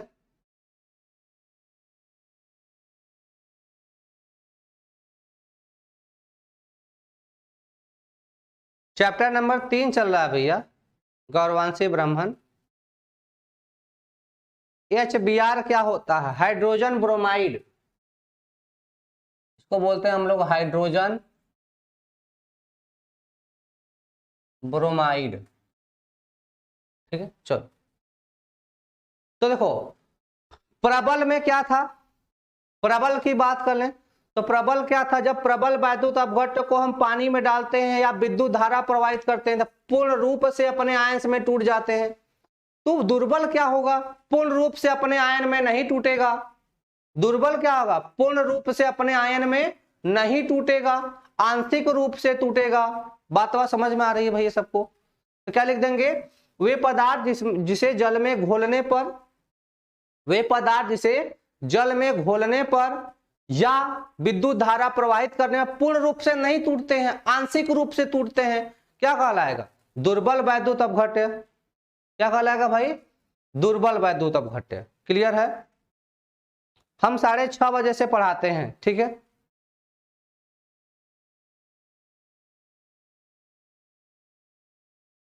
तो क्या बोलेंगे? वे पदार्थ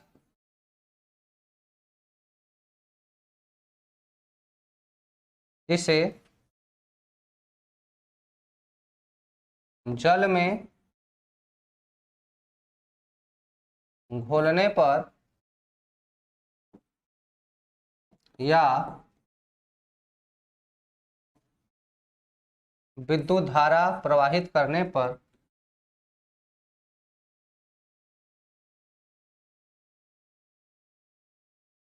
पर आंशिक रूप से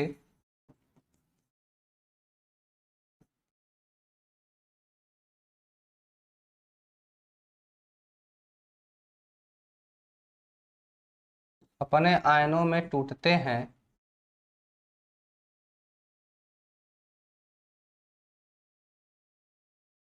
दुर्बल वैद्युत अपघट्य कहलाते हैं।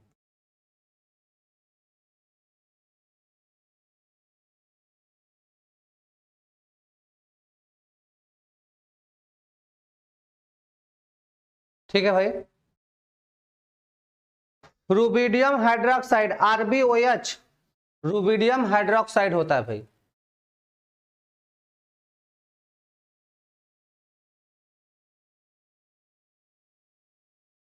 ठीक है, चलो।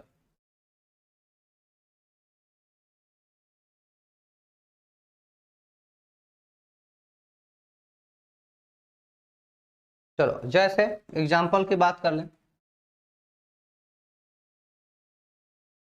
जैसे H2S हो जाएगा, CH3COOH हो जाएगा, इसका नाम एसिटिक एसिड है, ठीक है ना।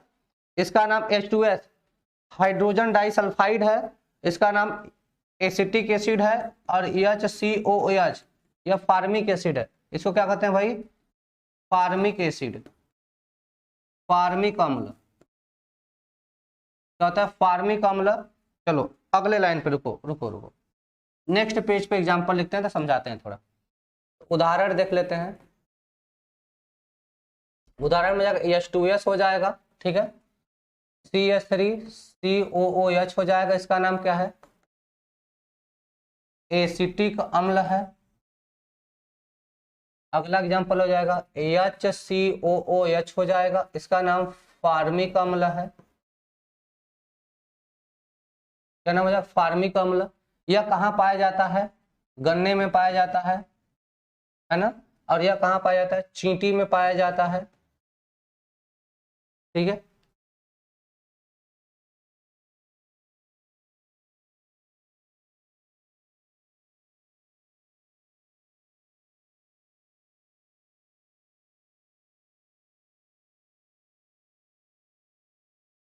ठीक है, इसी में एक अगला एग्जांपल लिख लेंगे। ये HCN है, इसको क्या बोलते हैं? Hydrogen cyanide.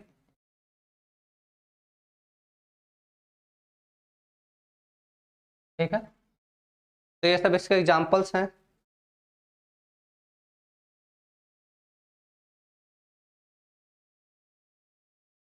और भी एग्जांपल्स है देखो, जैसे क्षार की बात कर लें, MgOH का ट्वाइस, मैग्नीशियम हाइड्रोक्साइड बोलते हैं इसको, ठीक है, BeOH का ट्वाइस हो जाएगा, है ना। ये क्या है, बेरिलियम हाइड्रोक्साइड है। फिर NH4 अमोनियम हाइड्रोक्साइड ले सकते हैं, NH4OH अमोनियम ऑक्साइड हो जाएगा, NH3 हो जाएगा, अमोनिया होता है, ठीक है ना, ठीक है। फिर एमीन ले सकते हैं, एमीन के सारे ले सकते हैं, NH3 ले सकते हैं, ठीक है ना, R2NH2 ले सकते हैं, R3N ले सकते हैं, इस तरह से ना। एक मिनट, R क्या क्या हो जाएगा, और ले सकते हैं क्या, RNH2 ले सकते हैं, R2NH ले सकते हैं, और R3N ले सकते हैं ना। देख ये आप लोग केमिस्ट्री में पढ़ेंगे, ठीक आगे। इसका नाम हो जाएगा अमोनियम हाइड्रोक्साइड,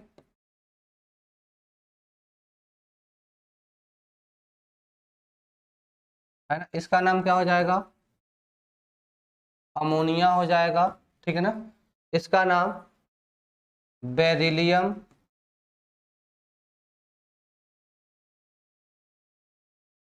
हाइड्रोक्साइड, इसका नाम हो जाएगा मैग्नीशियम हाइड्रोक्साइड, ठीक है। आंशिक रूप से टूटने का मतलब अब हम बताने चल रहे हैं, यहां तक हो गया है। Thank you Maryam, thank you, ठीक है ना। आंशिक रूप से टूटने का मतलब हम बता रहे हैं आपको, ठीक है ना। आगे चले, थोड़ा सा आगे चलते हैं। देखो इधर, जैसे हम बात कर लें कि हमारे पास क्या दिया था, EHCN, सपोज कर लेते हैं क्या दिया, EHCN। जब इसको हम तोड़ते हैं बच्चा तो EH प्लस टूटता है, CN माइनस में टूटता है। देखो क्या ये दोनों आपस में टूटे, या दोनों आपस में टूटे हैं, नहीं टूटे। देखो इधर तीन है, हाइड्रोजन है, कार्बन नाइट्रोजन, तो जब इसको तोड़ते हैं तो यह टूटता है और यह टूटता है। क्या कार्बन नाइट्रोजन भी आपस में टूटा, क्या कार्बन नाइट्रोजन भी आपस में टूटा, नहीं टूटा। इसका मतलब ये क्या हो गया, आंशिक रूप से। और दूसरा एग्जांपल देखो क्या लिखा है, CH3COOH है ना, जरा इसको तोड़ते हैं, CH3COOH है, जब इसको हम लोग डिजोल्व करते हैं तो किस में टूटता है, CH3COO माइनस में टूटता है सर, प्लस H प्लस में टूटता है। क्या यह सब आपस में टूटे, नहीं टूटे, सिर्फ क्या निकला, H प्लस निकला और O पे माइनस मिल गया। क्या सभी आयंस में टूटे, नहीं टूटे, आंशिक रूप से टूटते हैं, इसलिए हम इसको क्या कहते हैं, दुर्बल वैद्युत अपघट्य। बात समझ में आ रही है सर।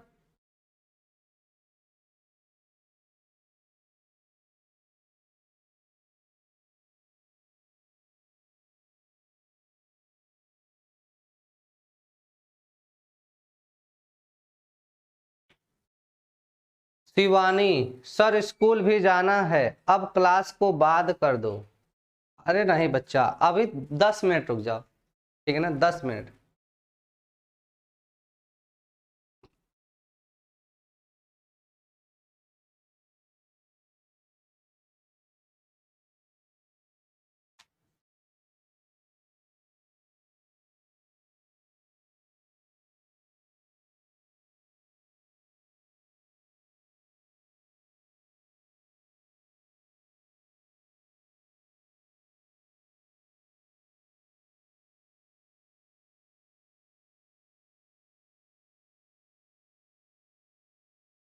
ठीक है चलो,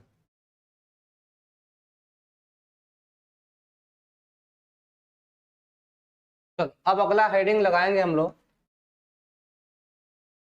इंपॉर्टेंट शुरू होता है अब से, ठीक है ना, यहां से इंपॉर्टेंट शुरू होता है भाई।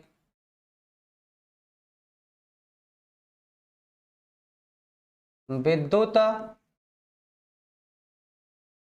अपघटनी, विलयनों की चालकता, विद्युत अपघटनी विलयनों की चालकता,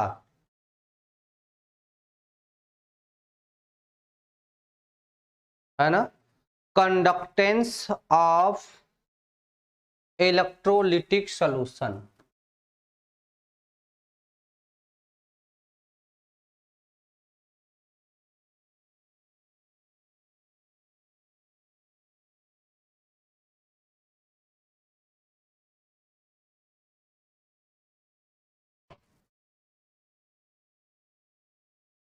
अरे ओम प्रकाश जी, प्रसाद खाना है तो आप खाते रहिए, देखते रहिए, कौन मना किया है।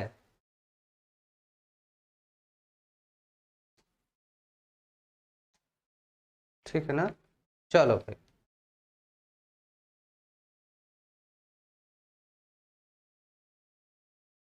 चलो भाई आगे चलते हैं। तो क्या लिखा है, विद्युत अपघटनी विलयनों की चालकता, है ना। तो चालकता तो हम पढ़ लिए,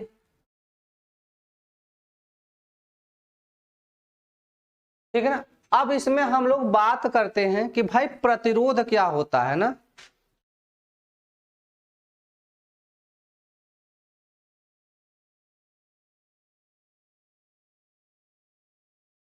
ठीक है ना, बात समझ में आ रहा है। तो अब इसमें चालकता में जो हमें पहला हेडिंग पढ़ना है, चालकता तो जान गए कि चालकता कहते किसे हैं। चालकता किसे कहते हैं भाई, जब किसी पदार्थ में विद्युत धारा प्रवाहित हो तो उसमें चालकता है। तो चालकता को प्रभावित करने वाले कारक हैं, जैसे प्रतिरोध पहला पढ़ते हैं हम लोग, क्या कहते हैं भाई, प्रतिरोध पढ़ते हैं ना, प्रतिरोध क्या होता है। ठीक है, तो फर्स्ट हेडिंग हम लोग क्या पढ़ेंगे भाई, प्रतिरोध,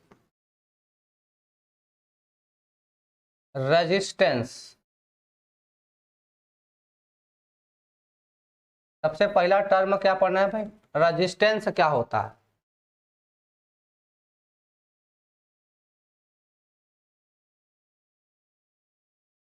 ठीक है ना, ठीक है ना। बात करते हैं कि प्रतिरोध क्या होता है। तो जैसे आप लोग क्या करते हो, मोटर कार चलाते हो ना, साइकिल चलाते हो, बाइक चलाते हो, कहां पे, रोड पे चलाते हो, क्या चलाते हो, बात समझ में आ रहा है ना। कि जैसे आप बाइक चलाते हो, कोई स्कूटी चलाता है, कोई बाइक चलाता है, कोई कार चलाता है, तो रास्ते पे जगह जगह स्पीड ब्रेकर लगे रहते हैं। क्या लगे रहते हैं, स्पीड ब्रेकर लगे रहते हैं। ये आपको क्या करते हैं, आपकी गति को धीमी कर देते हैं। बात समझ में आ रहा है ना, वो आपकी गति को क्या करते हैं, धीमी कर देते हैं। जैसे आप स्पीड में जा रहे हो, 80 की स्पीड में जा रहे हो, अचानक सामने आ गया ब्रेकर, अचानक सामने क्या आ गया भाई, ब्रेकर आ गया। तो जब ब्रेकर आता है तो आप अपनी स्पीड को कम कर लेते हो, क्या करते हो, स्पीड को कम कर लेते हो। तो ब्रेकर क्या हो गया, आपका प्रतिरोध हो गया। ब्रेकर क्या काम कर दिया कि आपकी गति को धीमा कर दिया। ब्रेकर क्या किया, आपकी गति को क्या कर दिया भाई, धीमा कर दिया। ठीक है ना। तो उसी तरह विद्युत धारा भी जब चलता है तो उसके मार्ग में कुछ रुकावट आता है, उसके मार्ग में क्या आता है भाई, कुछ रुकावट आता है, उसे हम क्या कहते हैं, प्रतिरोध कहते हैं। क्या कहते हैं भाई, प्रतिरोध। ठीक है ना, क्या कहते हैं, प्रतिरोध कहते हैं। ठीक है ना, तो क्या लिख देंगे, वह कारक, वह कारक जो जो विद्युत धारा के मार्ग में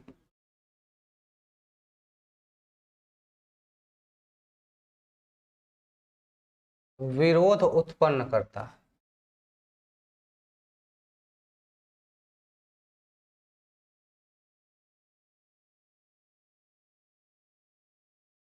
प्रतिरोध कहलाता है।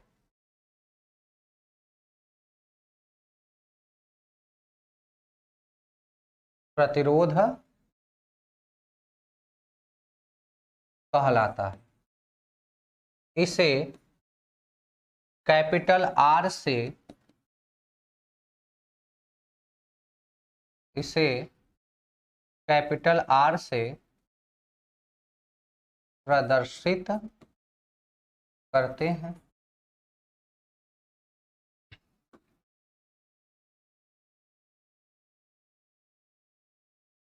प्रतिरोध का मात्रक ओम होता है। क्या होता है भाई? ओम। प्रतिरोध का मात्रक क्या होता है? ओम होता है।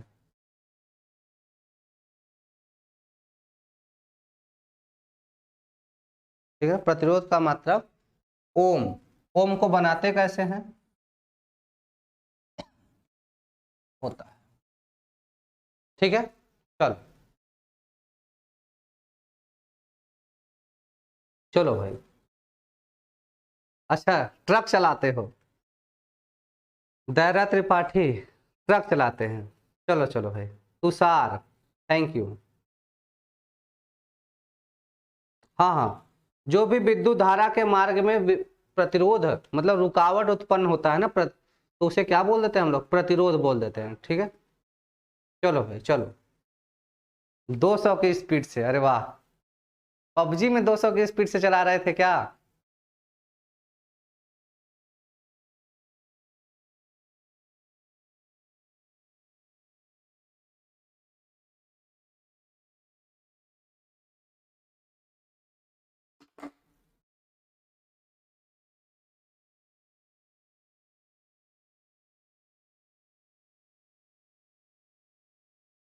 चलो आगे देखो, आगे आगे। ठीक है ना? तो देखो, प्रतिरोध होता क्या है? तो किसी तार की प्रतिरोध जो होता है तार की लंबाई के समानुपाती होता है ना? जो प्रतिरोध होता है तार की लंबाई के समानुपाती होता है। ठीक है ना? ओम प्रकाश जी, हाँ ओम आपका नाम है। ठीक है, तो जो प्रतिरोध होता है वह तार की लंबाई के समानुपाती, मतलब तार की लंबाई बढ़ाने पर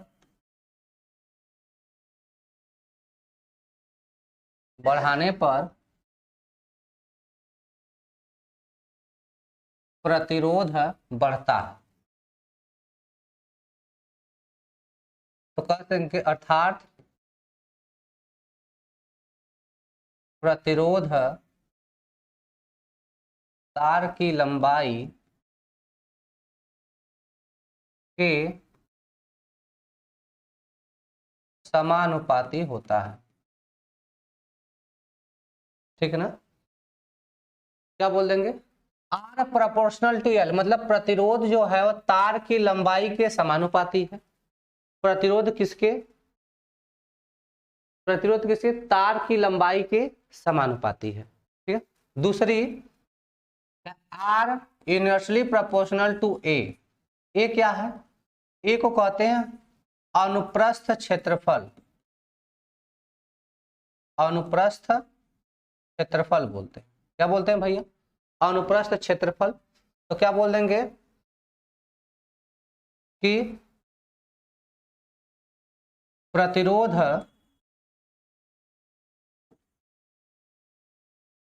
तार के अनुप्रस्थ क्षेत्रफल के व्युत्क्रमानुपाती होता है।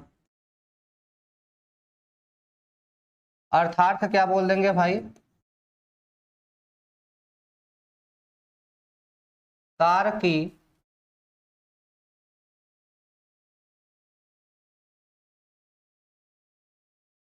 अनुप्रस्थ क्षेत्रफल बढ़ाने पर अनुप्रस्थ क्षेत्रफल बढ़ाने पर प्रतिरोध घटेगा। ठीक है, बात समझ में आ रहा है? तो आर यूनिवर्सली प्रोपोर्शनल टू ए। ए क्या है? अनुप्रस्थ क्षेत्रफल है। मतलब इसे समझो ये तार है। समझो क्या है? तार। तो इसका जितना क्रॉस सेक्शन एरिया है इसी को क्या बोलते हैं? अनुप्रस्थ क्षेत्रफल, है ना? क्या बोलते हैं? अनुप्रस्थ क्षेत्रफल बोलते हैं। तो प्रतिरोध तार तार के अनुप्रस्थ क्षेत्रफल के व्युत्क्रमानुपाती होते हैं, अर्थात क्या बोल सकते हैं, तार का अनुप्रस्थ क्षेत्रफल बढ़ाने पर प्रतिरोध घटेगा। ठीक है ना, चलो ठीक है ना, चलो तो क्या लिख सकते हैं, देखो आर प्रोपोर्शनल टू, इसको समीकरण 1 मान ले, इसको समीकरण नंबर 2 मान ले, तो R proportional to L, R universally proportional to A, तो क्या हो जाएगा R proportional to L by A. ठीक है, और प्रोपोर्शनलिटी साइन हटा देते हैं तो क्या होता है, आर बराबर यहाँ पे कांस्टेंट जोड़ते हैं rho into L by A, constant जोड़ देते हैं क्या, rho into L by A. Rho क्या होता है, इसको रो बोलते हैं ना, रो बोलते हैं, क्या होता है, विशिष्ट प्रतिरोध होता है।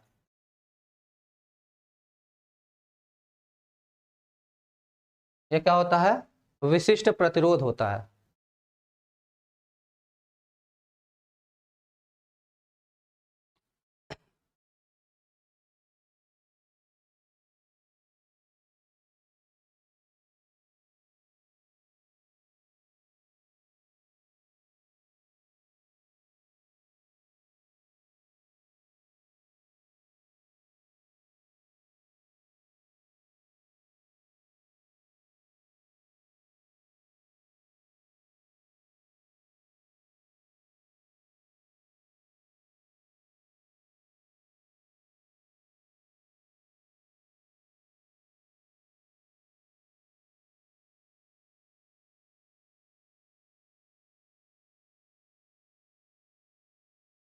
ठीक है भाई, चलो तो इसके बाद हमें पढ़ना है विशिष्ट प्रतिरोध।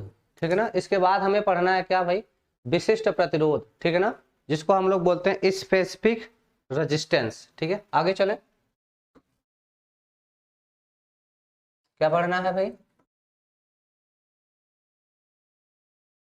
विशिष्ट प्रतिरोध, या इसी को बोलते हैं हम लोग प्रतिरोधकता। प्रतिरोधकता इंग्लिश में बोलते हैं स्पेसिफिक रेजिस्टेंस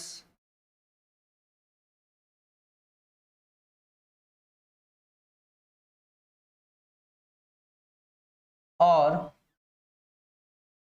स्पेसिफिक रेजिस्टेंस और रजिस्टिविटी।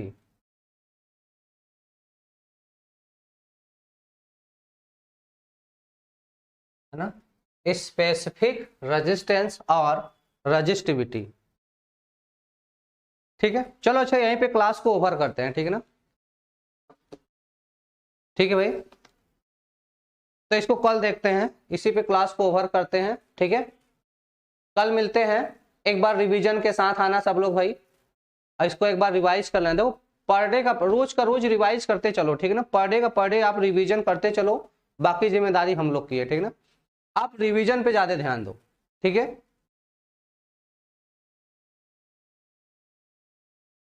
क्लियर है भाई, चलो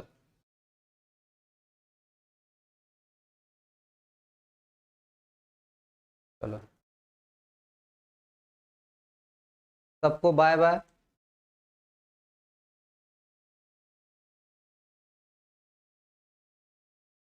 ऋषभ दुबे, हाँ भाई क्या है पूछ लो भाई। अजय, हाँ हाँ बस करें, okay okay, bye bye bye.